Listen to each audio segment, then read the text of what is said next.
Greetings, race community. Brent coming in live with today's guest, Joe Kender, Senior Vice President for University Relations at St. Joseph's University. Welcome, Joe. Hi, Brent. How are you? It's a real pleasure for me. Well, I am so excited to learn more about your story, and I have to acknowledge that this was one of those 6 degrees of Mike Goodwin sort of moments within the advancement space. And so many of our listeners would have heard my episode with Mike Goodwin, who has held senior leadership roles at Oregon State and Georgetown, among others. And you and Mike crossed paths, I know, for a number of years in your career. So we'll make sure to dive into that as well. Yeah, the Mike Goodwin coaching tree is far and wide. There's no doubt about that. I love it. I love it. Well, before we get into all of that, I want to start by asking my favorite question, which is, would you be willing to take me back to junior or senior year of high school? Who is that Joe? Where was he? And what led him to Lehigh University? Yeah, well, I'm the product of parents, both of whom were in higher ed. My father was a professor at Lehigh. So I grew up on that campus, literally. From the time I was 3 years old, all the way through high school, obviously. And then my mother was vice president for student affairs at what is now known as DeSales University. It's a small Catholic university. It's doing quite well. Both are in that Lehigh Valley, sort of Allentown, Bethlehem area of Pennsylvania. And, so for me, Lehigh was really the place. I really didn't have too many other institutions on my mind. And, So, it was about, from my perspective, I really didn't know what I wanted to do. I took a BA in international relations with a minor in economics and kind of rolled from there. But Lehigh, as you can see, was sort of an indelible point in my life. And so usually I would say something like, none of us really knew what advancement was, and somehow we all stumbled into it. But maybe that wasn't the case in your world. No, it actually was.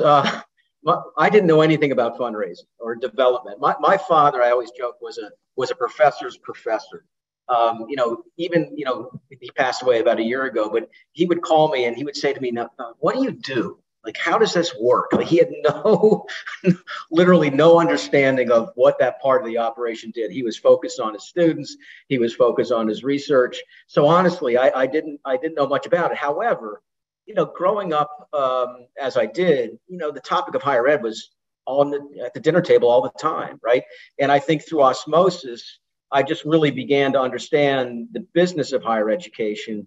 And if you really think about it, from an advancement perspective, the more you understand the business model and faculty governance and how programs are developed, et cetera, I think the better it makes you at your job. So I had that kind of going into it. Little did I know when I started, many years ago. I think it's fascinating, though, to suggest that your dad, with that experience, didn't really understand advancement. I mean, what does that tell us about the connection? On one hand, you might say, and that's the way it should be, because he's focused on what he's focused on. But you could also say, wait a second, what if most faculty members don't really understand what advancement does? What are the implications, good or bad, if that is the case? No, that's a really good point you're making. And, the first thing I would say, that was a different era, different time. But even today, at St. Joseph's University or Georgetown or any of the institutions that I've worked, certainly, I'm sure it's across the board, we all know this. There are faculty who really understand it and really want to dive in and play a role. And there are others, frankly, who, hear about it, know about it, certainly, but really don't pay attention because, it doesn't really affect their lives, so to speak, or they don't know how it could affect their life. And I think that's sort of the conundrum we all face when we start working with new deans in particular, maybe some of whom had never really worked in development before, or with development before. There's always that kind of learning curve. So, yeah, and I think, when I hear that and I think of that, I think the onus is on us. I don't put the onus on the faculty member. I think the onus is on us in advancement to do a better job of explaining to the academy at large, if you will, but certainly within your institution, who we are, what we do, and frankly, how we can help you. Because the more faculty we have intersecting with us, I think, obviously the more opportunity there is. And I guess some of it might just come down to the classic, what's in it for me, right? As a faculty member, as your father, what was in it for him? You know, what if he had better appreciated advancement? What if there was a tighter collaboration and partnership? What are maybe the missed opportunities when that isn't the case? Yeah, I think you're right. And it's interesting because late in his career, he actually, intersected with a donor who ended up funding a big portion of his program. And I think the light bulb went off then, interestingly enough. But, usually that's what happens. You're right. It is, look, faculty are busy. We all know this. They've got a lot of responsibility, especially at Research One institutions.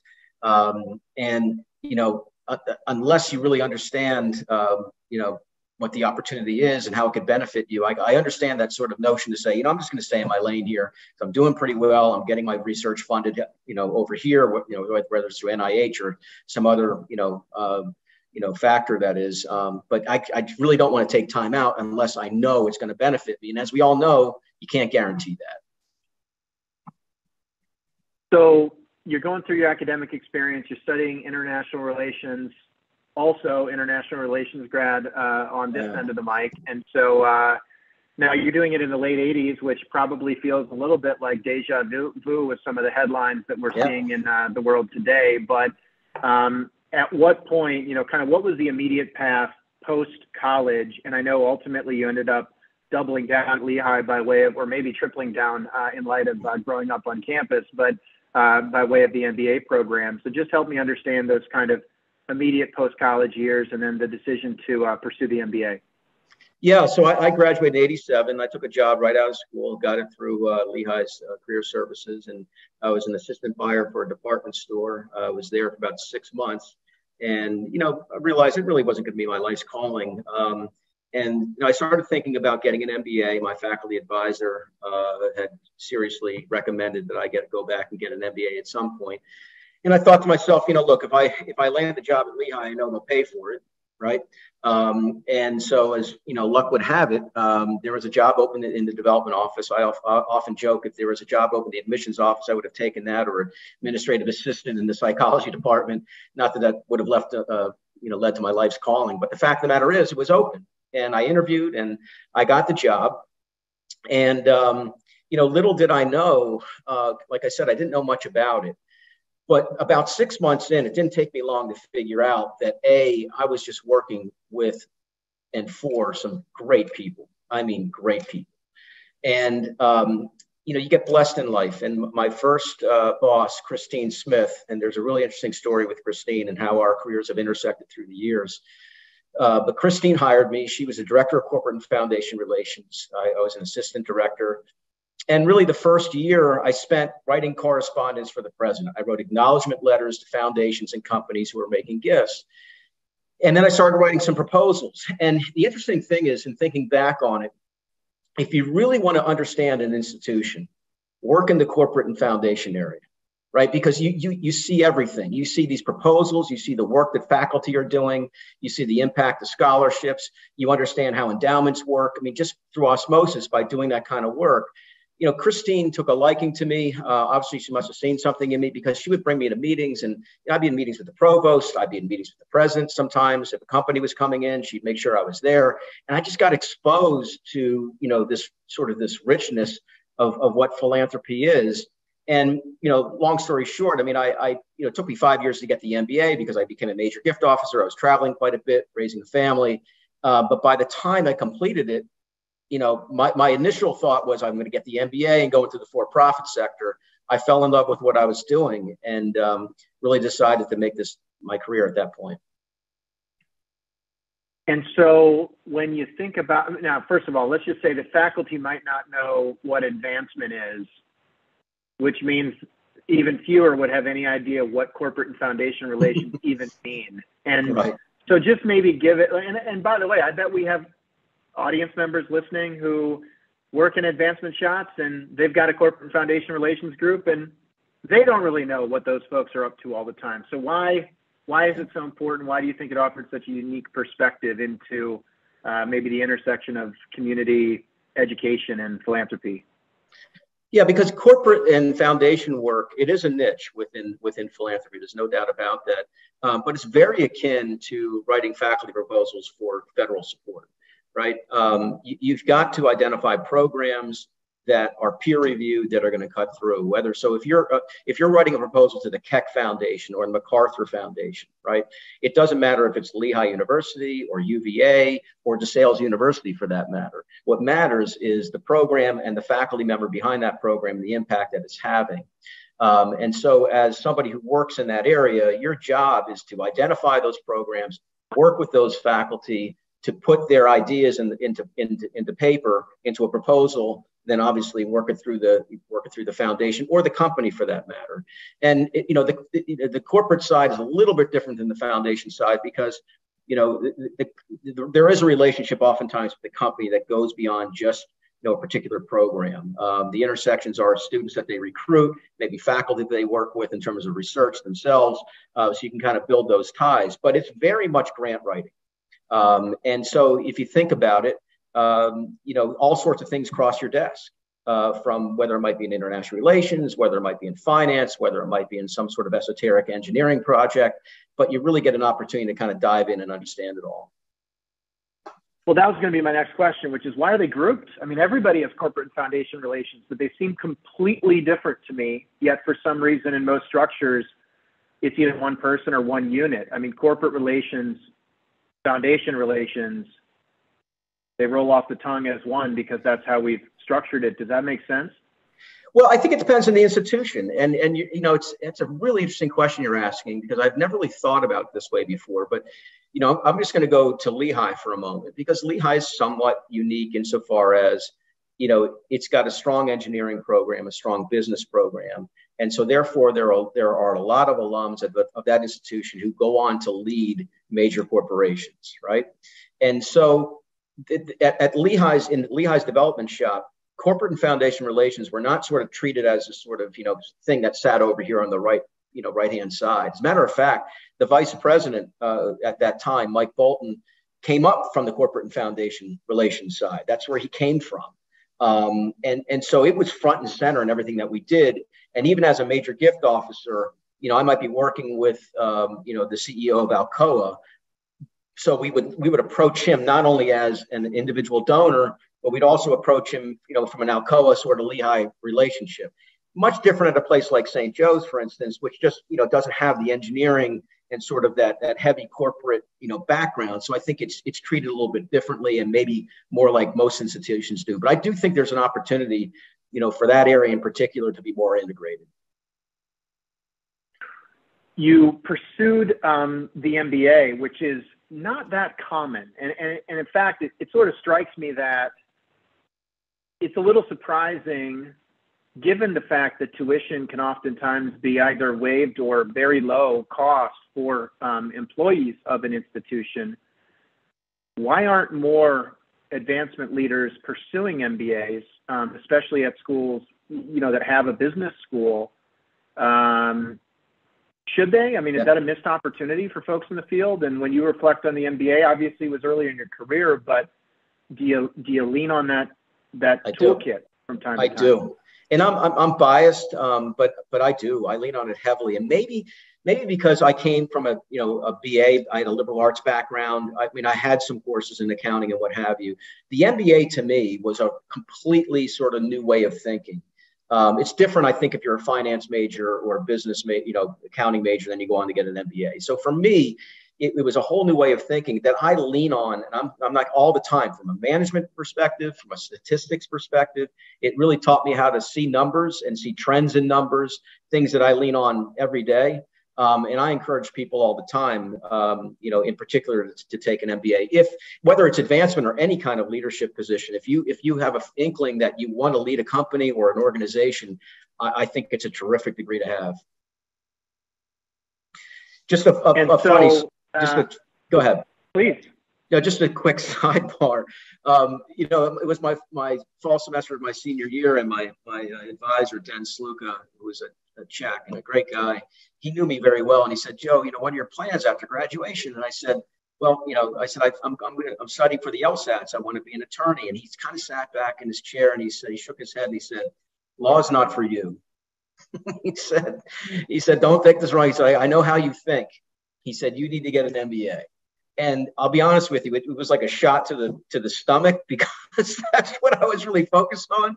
But, I sat back and I thought about it, and it turns out that he was right. Not that I ever pursued a law degree, but knowing what I know about it, I think the MBA was the better path for me. And who is that individual? His name was Den Sluka. Zednik was his first name. Sluka, Sluka. Great man. He passed away several years ago, but he was just a terrific mentor of mine.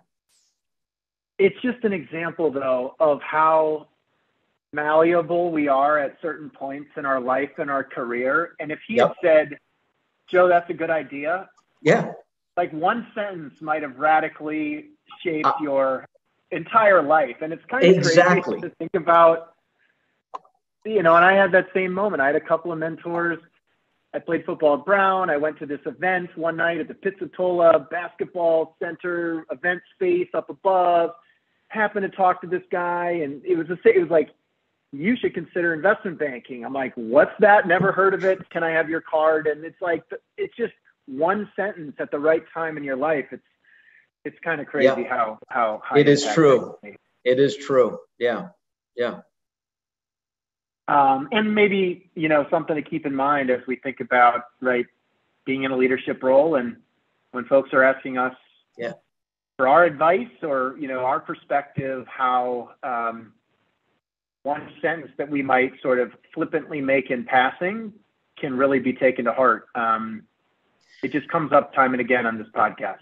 I agree with you completely. And I do give thought to that on multiple levels, whether I'm just giving advice to somebody who's relatively young, or, sometimes you realize now I've been a vice president for many years, but, once you get in that chair, sometimes you forget the impact of one throwaway statement can have on the entire organization. So you got to be very careful about what you say, because sometimes the intentions are not, what you meant. For sure. So your entire life had really been centered around Lehigh University up until this point. When did you decide it was time to kind of leave the nest and spread the wings and ultimately settle at Georgetown? Yeah, well, and just a little bit of a backstory, because I think this is important. I talk to people about this all the time, younger people. The first 9 years of my career were spent at Lehigh. And I made a number of what I would call contrarian moves. And I've continued to do that throughout my career.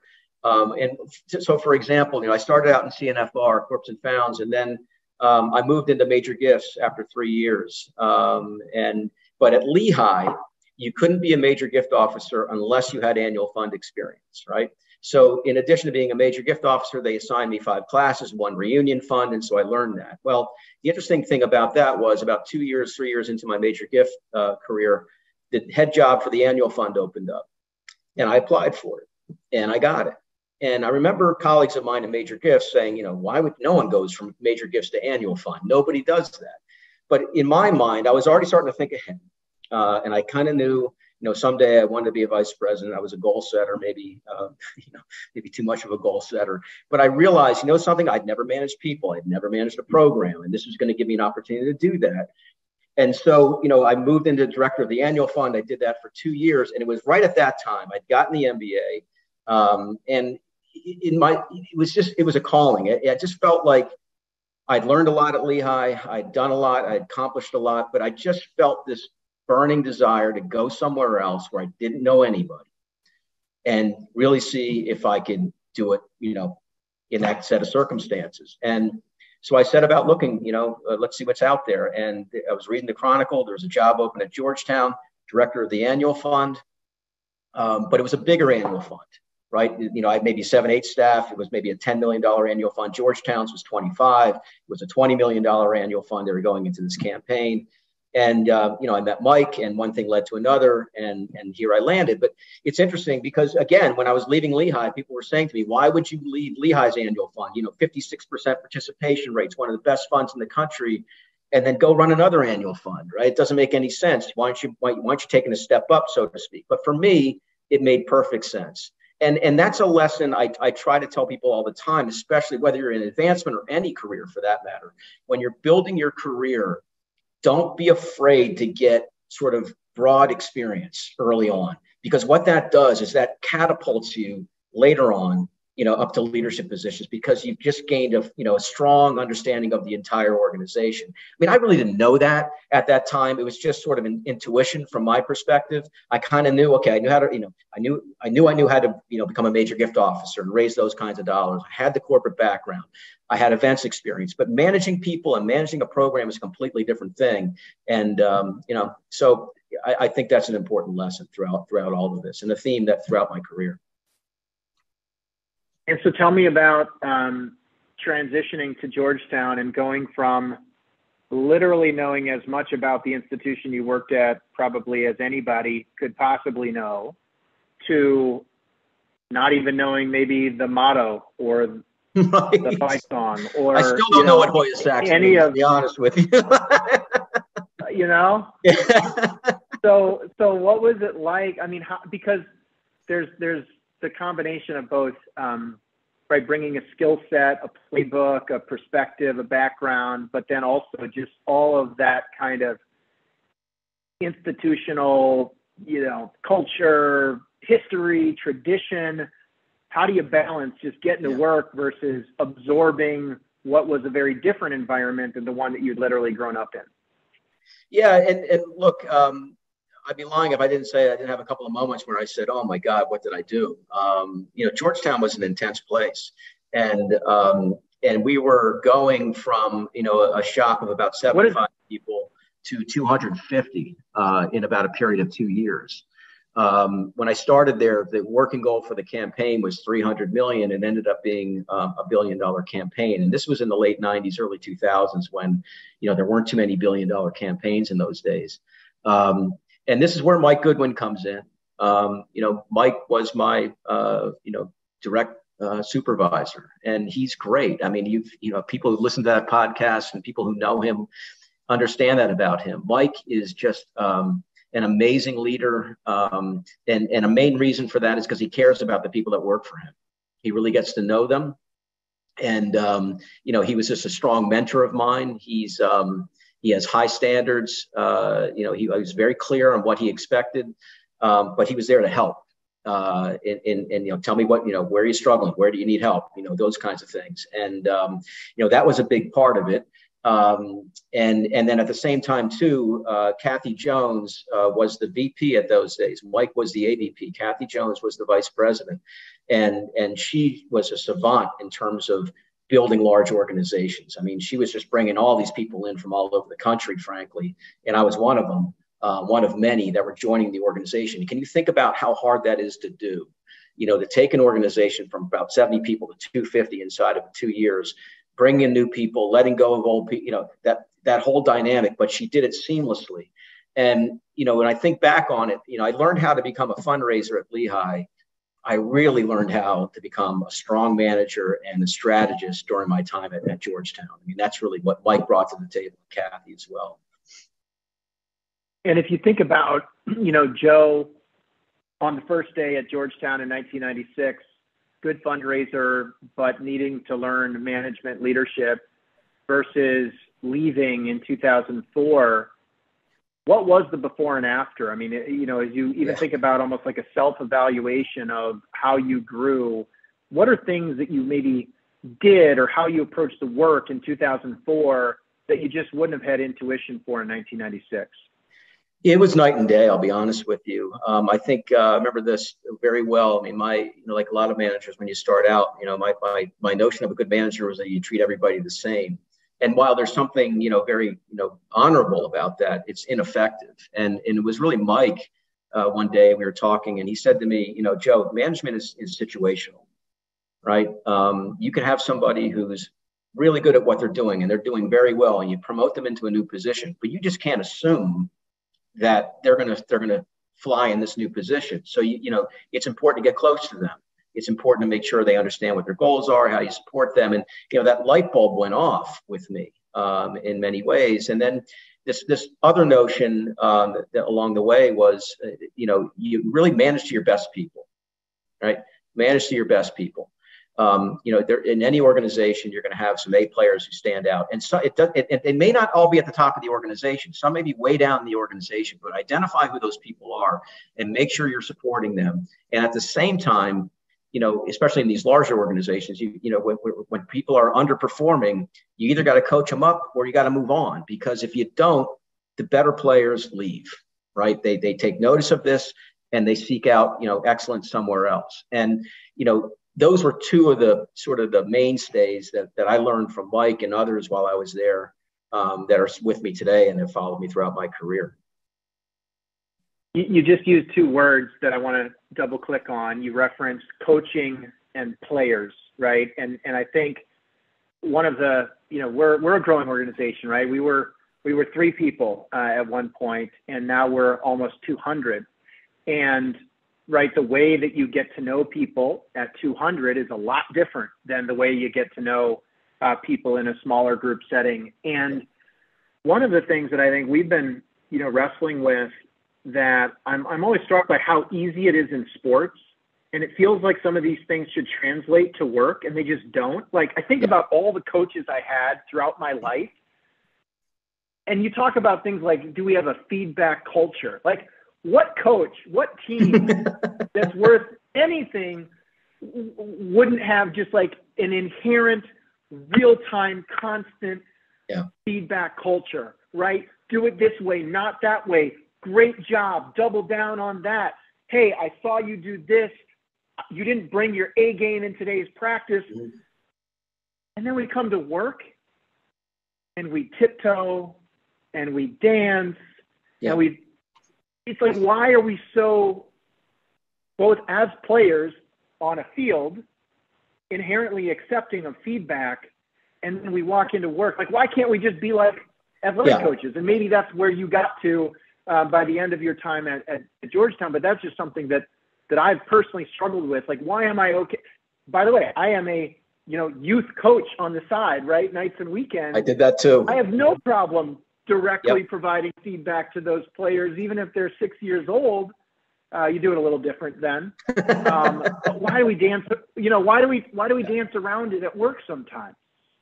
Yeah, I think that's a really good analogy, and I find that the best leaders who are able to bring about high-performing teams have that mentality, and they create that kind of culture. It's obviously it's a little bit different when you're coaching a team.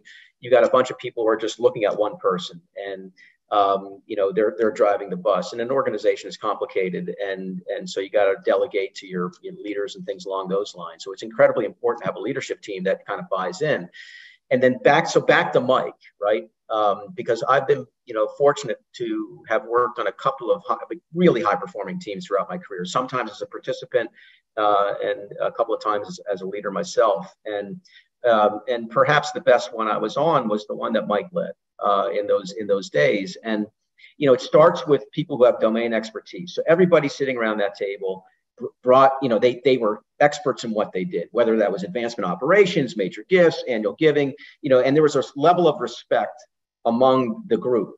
But the secret sauce was Mike's ability in particular to, when a problem or an opportunity came up, he would put it on the table, and everybody had free reign to dive in on it. It may be an issue in major gifts, but the head of alumni relations, his point of view, and the person running advancement operations, her point of view were just as important. And together, right, you get at solutions in a much more collaborative way. And sometimes these ideas emerge from different sources, and off you go. And, that's a hard thing, I think, for any leader to do, frankly. You got to have the right people around you. And Mike just had an ability, myself notwithstanding, to identify, extremely talented people. Them, Sean Scoville and Matthew Lambert, right? Kevin Heaney, who's now at Princeton. The list goes on. And these were the people we were working with, I was working with. And then we had fun on top of it. It was a blast. It wasn't just, grinding. Every once in a while we'll have an opportunity to get on the phone together, and we spend more time laughing than just about anything else. And I miss working with them terribly. But that's, I think, a real tribute to the leader in particular, to create that kind of culture. It's hard. And you shared earlier that you were a goal setter, right? That you weren't shy about aspiring to be in a senior leadership role. clearly the Georgetown Mafia is strong, and it attracted a bunch of goal setters who I just hosted Armin Asahi, who was right after your time at Georgetown, I think, and certainly Matthew, and so at what point did you start thinking, okay, I have really grown a lot during this period. I've watched a great leader lead. I am ready to go for it. Yeah.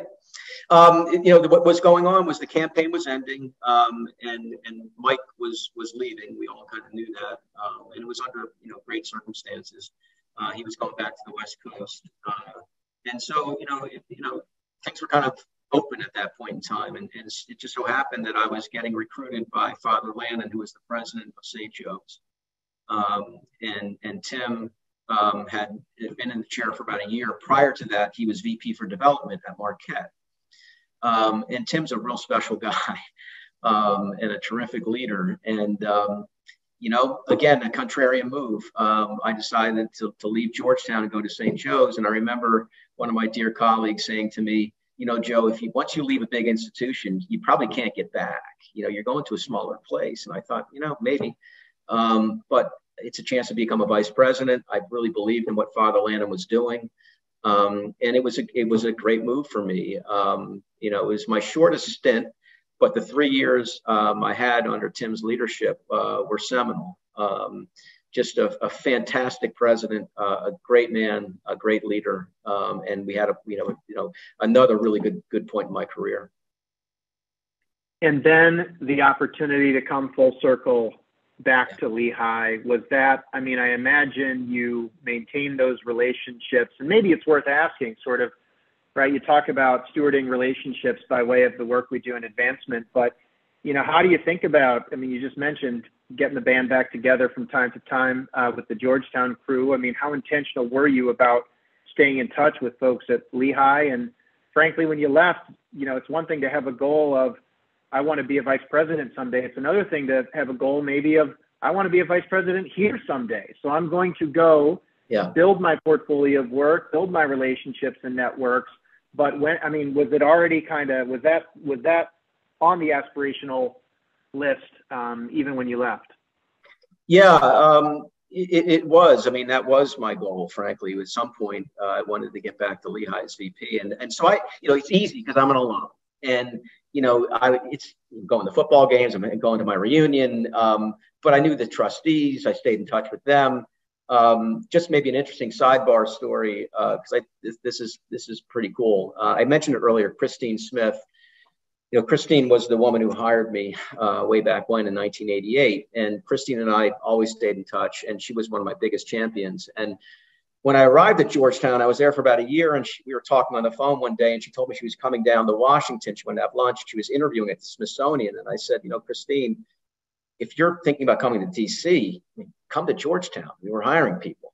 So one thing led to another, and she joined Georgetown as Director of Development for the School of Foreign Service. So really for the next 8 years, we were colleagues on the leadership team together. And then when I ended up at Lehigh, and I'll come back to your question in a second, as vice president, the number 2 position was open. Christine was still working in Washington in those days, but I remember I called her and I said, hey, could you give me 3 years and work for me? Because I need somebody who understands what I'm trying to do to really kind of run the operation. And of course she agreed, and our careers kind of came full circle. And she retired after 3 years, and she was a big proponent of the case, highly involved, just a great development professional. I owe a lot to her. And can I ask, just from a broader, market context, you joined Lehigh basically, 5 minutes before the financial crisis, or maybe 5 minutes after it started. But, after having worked in such a, wildly kind of successful Georgetown campaign during, there were some ups and downs during your time there for sure, but nothing. No, it was straight up like the finance. I'm thinking about like the dot-com bust sort of happened. Yeah. But a lot of that maybe wasn't. It was mitigated, that was mitigated by the fact that Georgetown had so many great alums who just frankly we hadn't been in front of before.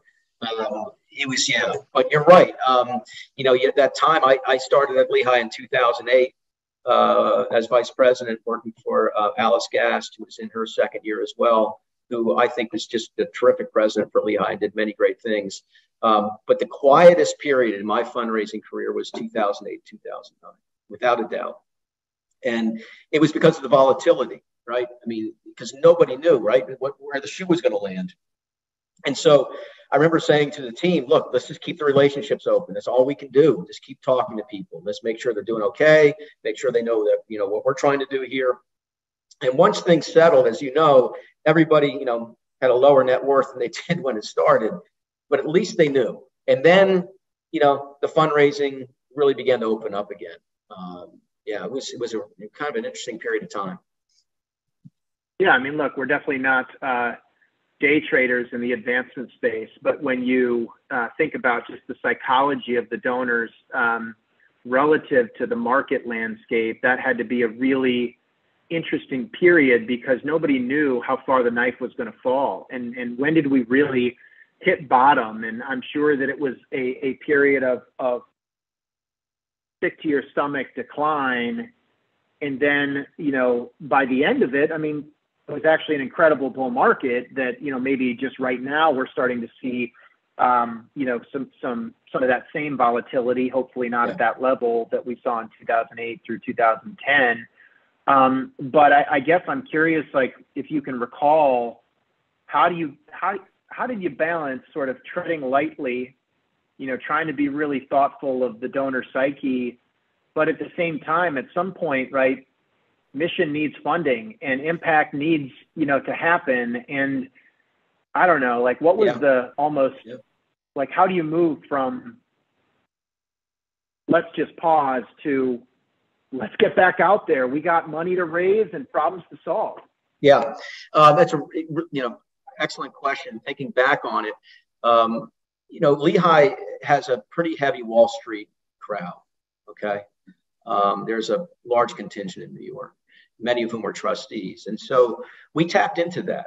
Rather than try to play a guessing game, we engaged them. Tell us what you're thinking. Tell us what you're seeing. Help us kind of figure out what we should be doing strategy-wise. The members of our development committee, most of whom, were on Wall Street. And so they helped us sort of formulate, and they were with us with the strategy. People kept giving, there's no doubt about that. But they were just giving at lower levels. But the strategy of stay in front of people, right? Make sure they understand what we're doing. Just don't go silent. Really paid off. Because in 2009, as we started to come out of it, our fundraising really, really began to take off because we kept those relationships warm. We'd stayed in front of people. We were having honest conversations with them. They were having honest conversations with us. Basically, look, I want to do this. I can't do it at that level, but I can start doing something now. But look, I can kind of see in 2-3 years where this may go. Let's keep this moving. And that's exactly what happened.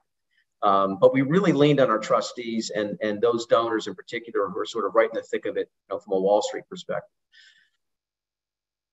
And that's the value, right? I mean, you think about it, in our positions. I mean, we get to tap in so many people. If you look at your board and sort of the diversity of the board, certainly from a career perspective and an expertise perspective. I mean, if the board's constructed the right way, you're going to have people you can tap into no matter what the situation is. And I think as advancement professionals, we know how to do this. Just pick up the phone, call people, and hey, what do you think? I'm struggling with this a little bit. I'd love to get your perspective on that. And people love to provide that kind of advice. And then it helps you as you're managed through because you don't feel like you're managing it on your own. You're actually managing it with the people who are helping lead the institution. And that's all, there's some comfort in that. And then an opportunity emerged to go back to St. Joe's. You're now serving as the Senior Vice President for University Relations. What does that mean relative to Vice President for Development and Alumni Relations? Sort of what is the scope today relative to prior roles that you've held? And then I also just have to say, look, it's August of 2022. We've just lived through a unexpected transformational period. And I'm curious what lessons you've learned over the last couple of years, maybe, just any reflections as you think about kind of this post-pandemic period and kind of what goes back to normal and what maybe never goes back to the way it was again? Yeah, I'll answer your first question first. The portfolio, my portfolio is just a little bit different in terms of I have government and community relations attached. So, pretty large external role, not just with fundraising, but in the city, in the region, et cetera, federal funding, things along those lines. Yeah, it's like anything else. Our experience in 2008, 2009 helped. And I think if you stay in this profession long enough, you're going to see those cycles. I'm starting to see it now for the second, third time through. I've been in it for nearly 35 years. And we took a page out of that playbook. Now, in our situation, in 2019 going into really 2020 going into 2021, we had opened a lot of commitments in that year.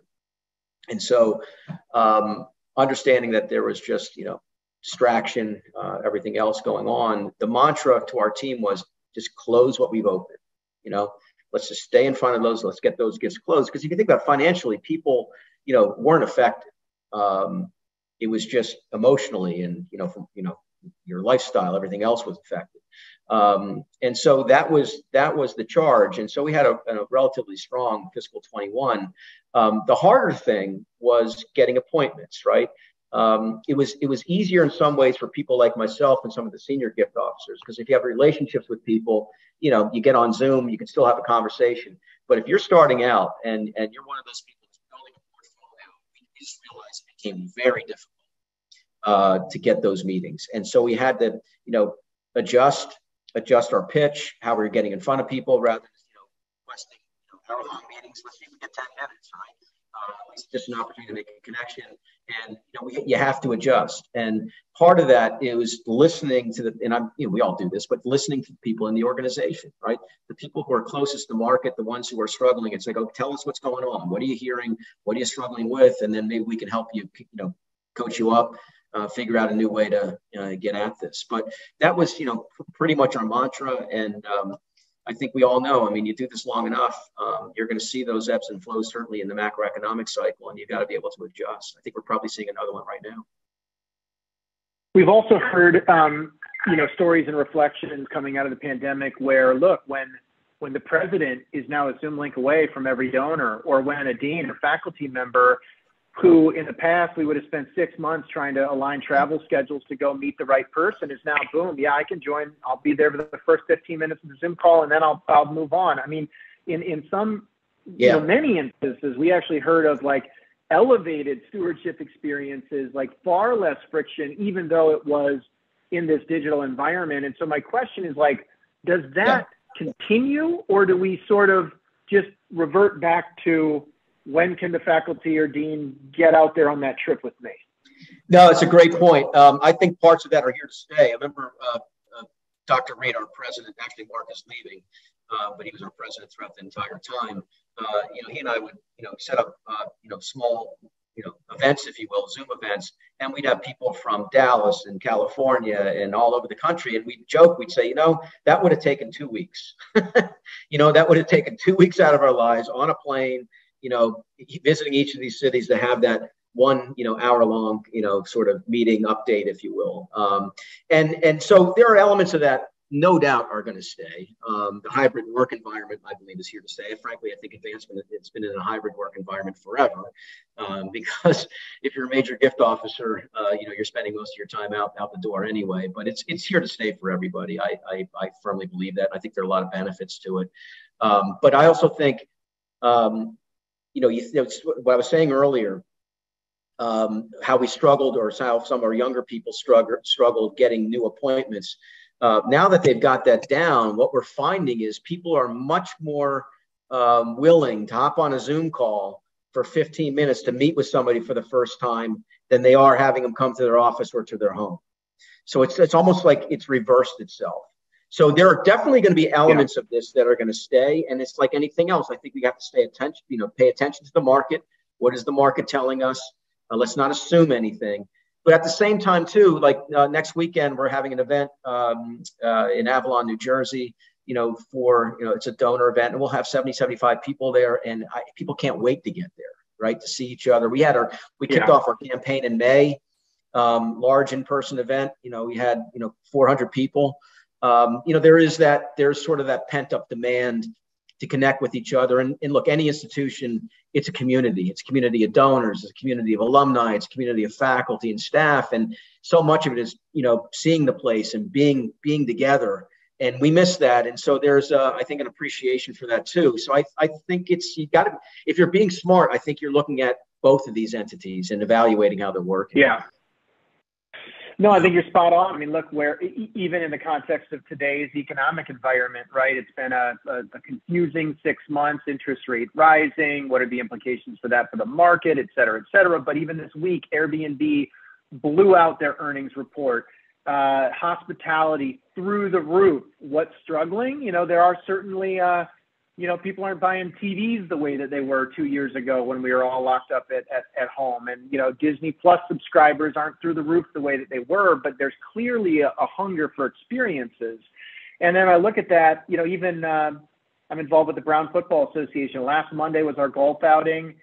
Absolute record attendance, people showing up for that golf outing. But then the flip side is, to your earlier point, we have now flipped our board meetings to Zoom conversations, and we have record attendance of people from all over the country who in the past we would have said, can you be in Providence on a Saturday morning before a football game for a board meeting? That made no sense. And so it's like, what are we going to double down on?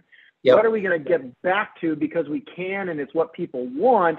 I do hope I'm going to get on a plane and spend $1,000 to come out and have a first-time discovery visit.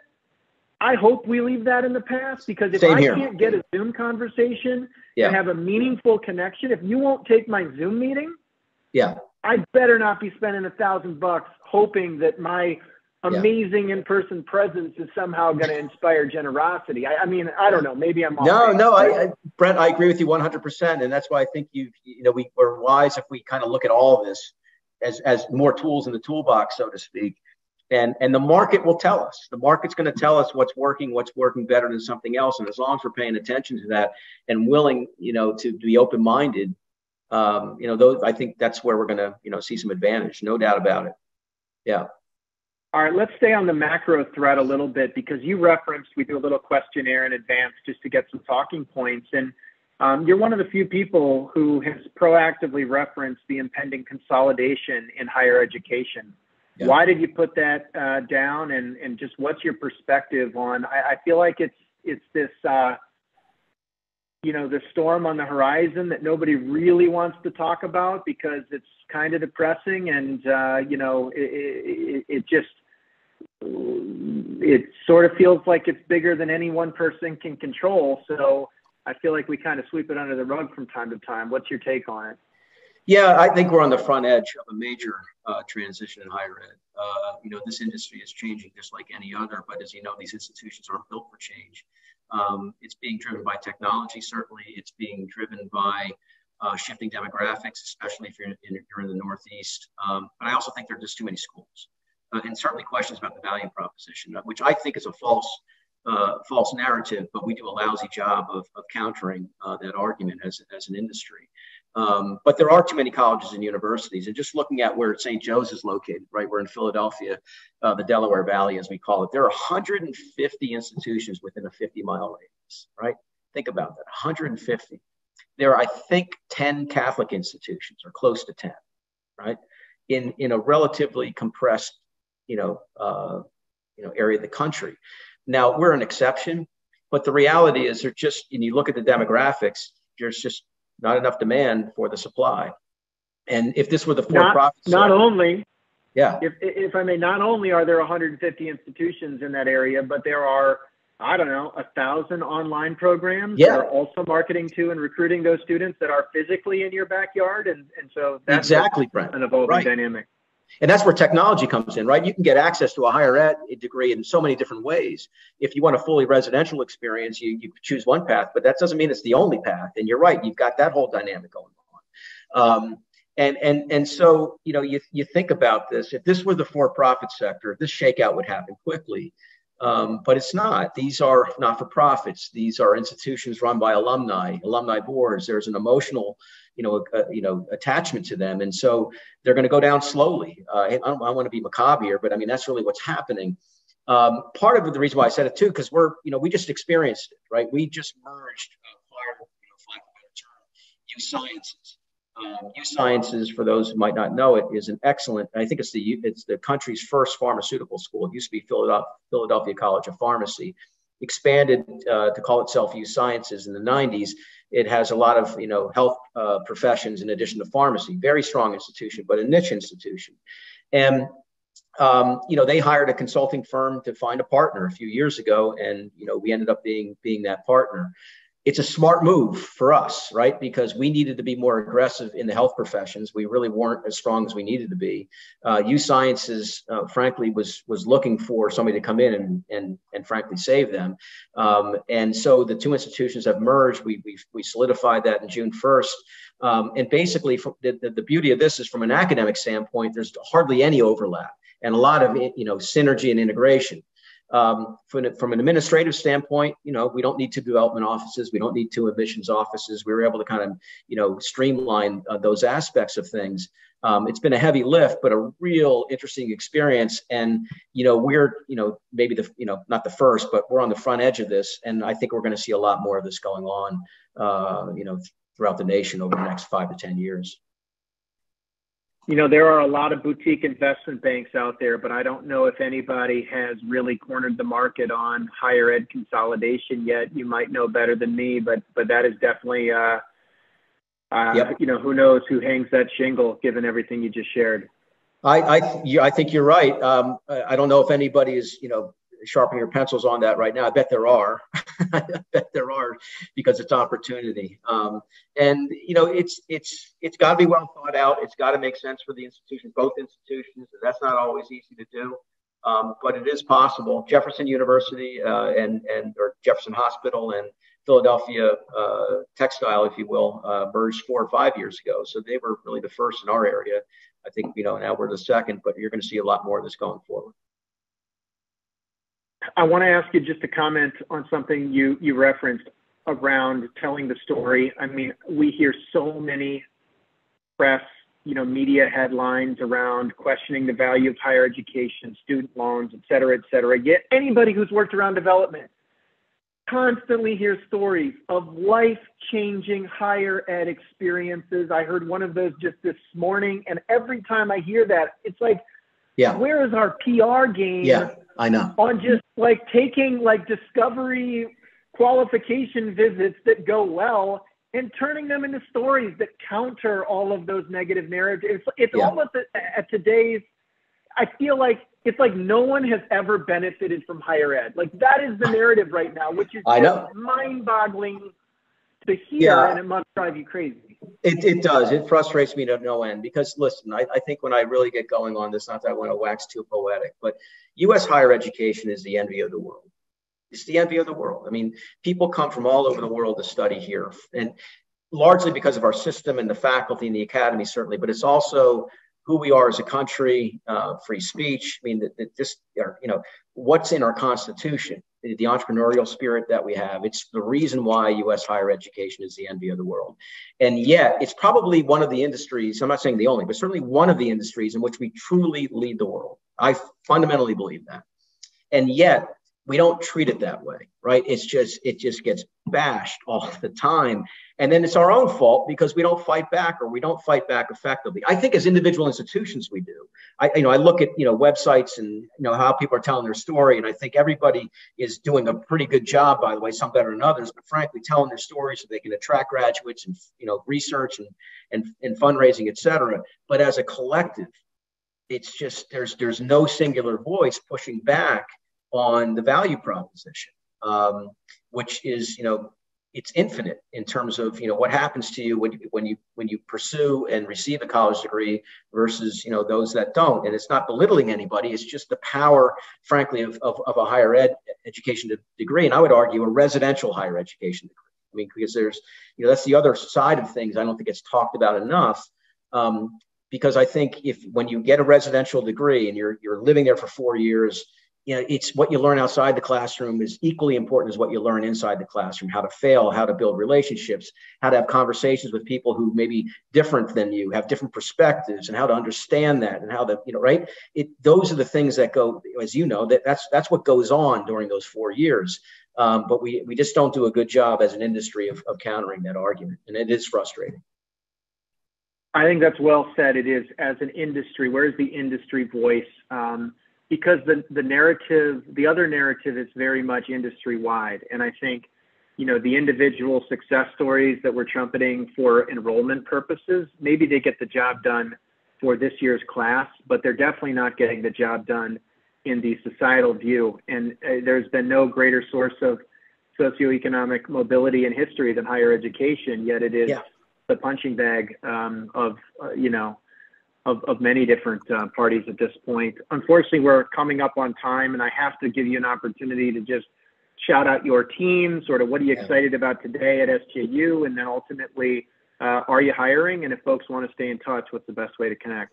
Yeah, thank you for that. And Brett, thanks for the time. It's been a real pleasure. It's flown by quickly. I would for a moment.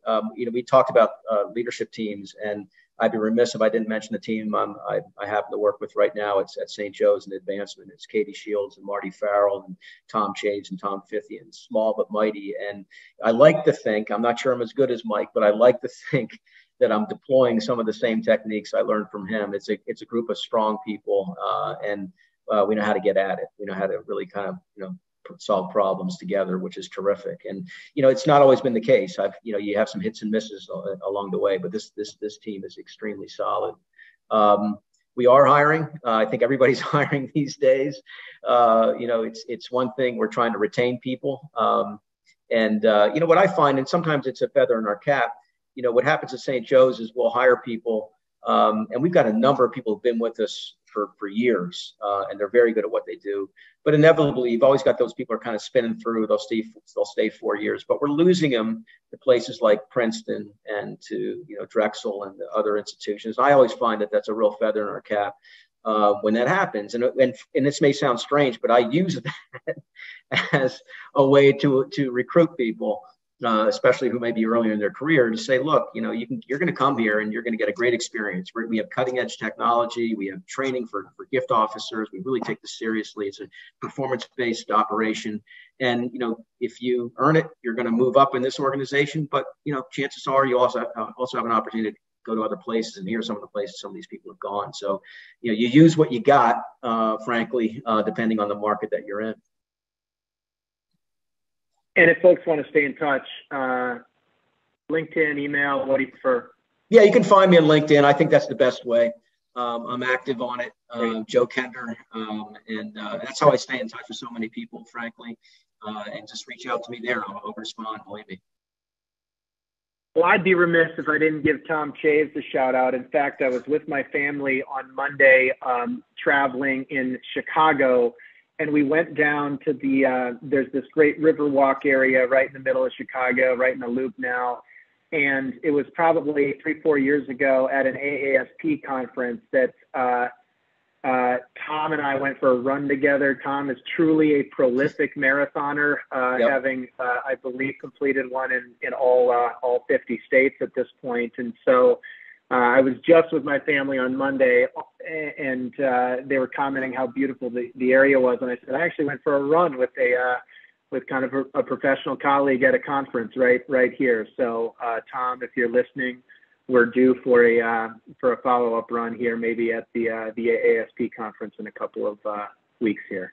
Yeah, Tom is amazing. I just quickly, I worked with him first at Lehigh, and he is as good as it gets in advancement operations. And I convinced them to join me at St. Joe's, and he's unbelievable. The way he works with systems and people, but his portfolio is expanded now. He has annual fund, he has alumni relations reporting to him. The only knock on Tom is that he's a Mets fan, but we'll let him slide on that.